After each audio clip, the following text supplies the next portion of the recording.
Australia's Prime Minister and his rival are making their last pitches to voters in the final hours ahead of nationwide elections. Kevin Rudd is fighting to keep the country's top job, but opinion polls are all but handing victory to his Conservative opponent, Tony Abbott.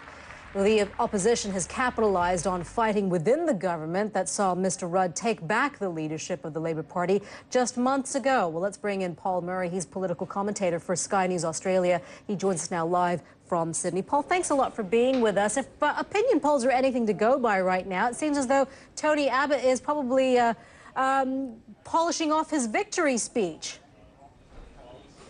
Yeah, I would imagine so. Good morning to everyone right now. Look, my sense of these things are, and as you say, with the opinion polls, we are going to change the government.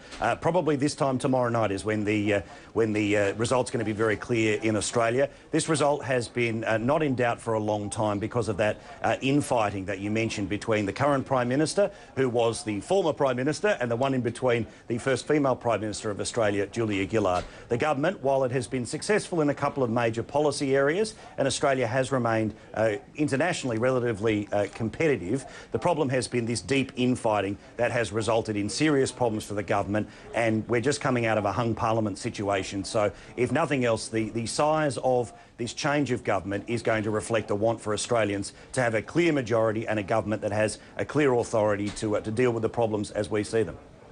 Is it? I mean, let's be completely frank here, Paul. I mean, are we looking at two people that the Australian electorate aren't really that interested in, but they have to pick one? So potentially Tony Abbott is the lesser of two evils because the other one has been there, done that, and not really succeeded. That is a very kind way to put it. Look, we have compulsory voting in Australia, and hence why a lot of people have that feeling. I'll give you the idea of why this is going the way that it is.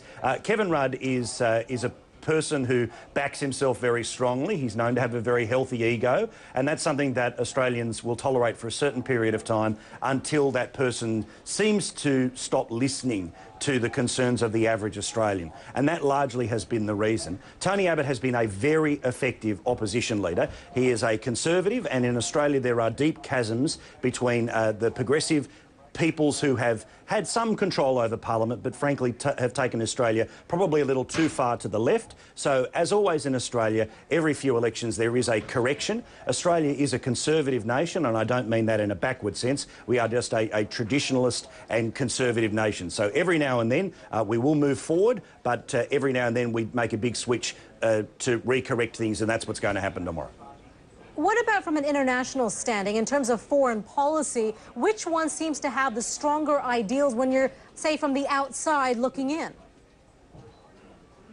There has been quite a debate about Australia's role in being part of an international response to what's happening in Syria. Kevin Rudd is a former diplomat. Kevin Rudd fought as the foreign minister, when he wasn't trying to undermine the previous Prime Minister, for a spot on the UN Security Council, which we have now got, and Australia is the current president of that Security Council. So we're at the very heart of the conversation about what to do with Syria. Tony Abbott has appealed to the more traditionalist and nationalist population, which, when it comes to something like Syria, his simple position is that Australia doesn't want to overstate its place in the world. We will gladly take our seat at the UN, but we won't attempt to lead discussion. So from a foreign policy stance, it's traditionally the sense in Australia that a Prime Minister grows into an awareness of their responsibilities on the foreign stage, but just like, say, a governor who becomes president in the United States, the person who ends up seizing power is somebody who comes with high domestic credentials and, for want of a better term, learns about the world on the job. Well, we understand the polls open in just under 13 hours, so it'll be an interesting time to see how Saturday morning and Saturday shapes up there in Australia. Paul, thank you very much for being with us. Paul Murray there from Sky News Australia.